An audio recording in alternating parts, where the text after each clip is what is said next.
नमस्कार, सुरेखास किचनमध्ये तुमचं मनापासून स्वागत आहे. आज आपण भेंडीची मस्त अशी चिकट न होणारी भाजी कशी करायची ते बघणार आहोत. ही भाजी अगदी करायला खूप सोपी आहे. जास्त मसाला न बनवता आज आपल्याला अगदी सोप्या पद्धतीने ही भाजी कशी करायची ते बघायचं आहे.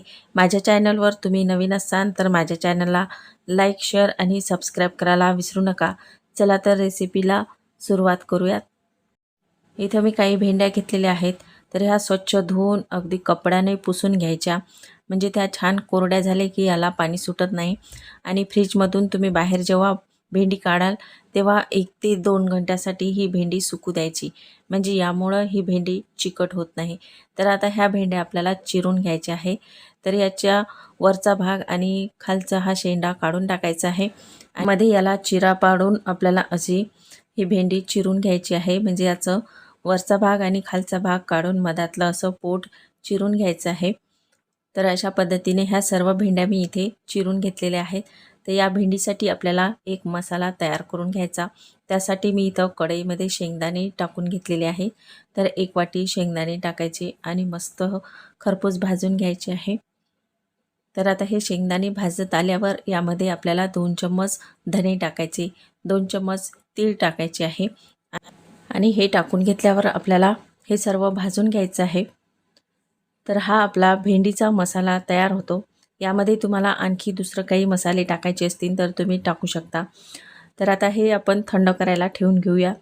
तर थंड झाल्यावर आपल्याला हे मिक्सरच्या भांड्यामध्ये टाकून बारीक वाटून घ्यायचं आहे. तर आता हे थंड झालेलं आहे. मी इथं हे मिक्सरच्या भांड्यामध्ये पूर्ण टाकून घेत आहे. यामध्ये आपल्याला 1 चमचा जिरं टाकून घ्यायचं. इथं 7-8 लसणाच्या पाकळ्या घेतलेल्या आहेत, त्या यामध्ये टाकायच्या. 1 ते 1.5 चमचा लाल तिखट टाकायचं आहे.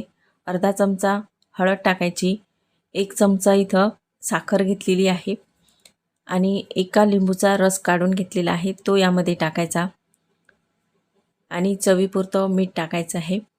थोडी कोथिंबीर टाकायची आणि हे वाटण आपल्याला मस्त असं बारीक वाटून घ्यायचं आहे. तर आपला हा गोड, आंबट, तिखट असा हा मसाला तयार झालेला आहे. हा मसाला अगदीच बारीक वाटून घ्यायचा किंवा थोडा जाडसर ठेवला तरी चालतो. तर आता हे आपल्याला सर्व मसाला या प्लेटमध्ये काढून घ्यायचा आहे.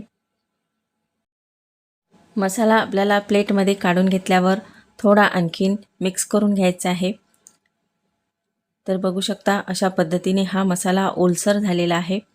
तर असा ओलसर मसाला झाला पाहिजे. तर आता हे भेंडीमध्ये आपल्याला मसाला भरून घ्यायचा आहे. तर असा आपण या भेंडीमध्ये हा सर्व मसाला भरून घेऊयात. तर अशा पद्धतीने हा मसाला पूर्ण भरून घ्यायचा. सकाळी कितीही घाई गडबड असली तरी या पद्धतीचा मसाला तुम्ही तयार करून घेऊ शकता.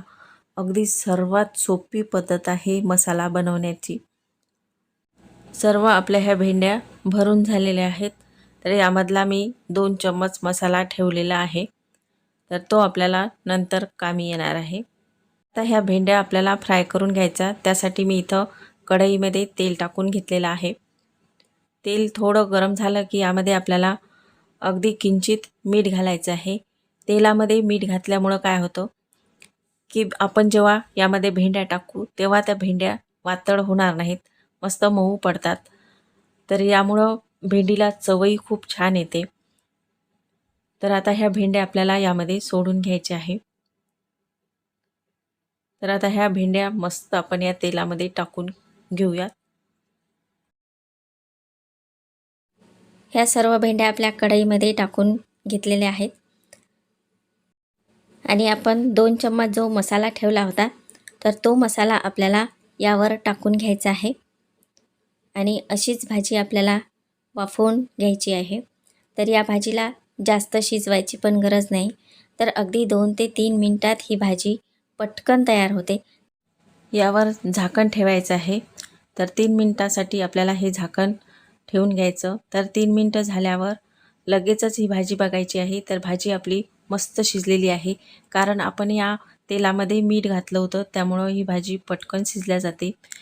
तर अशा पद्धतीची भाजी आपली मस्त झटपट तयार झालेली आहे. तर अशीच भाजी तुम्ही पण नक्की ट्राय करून बघा. आणि असेच नवनवीन व्हिडिओ पाहण्यासाठी माझ्या चॅनलला सबस्क्राईब करायला विसरू नका.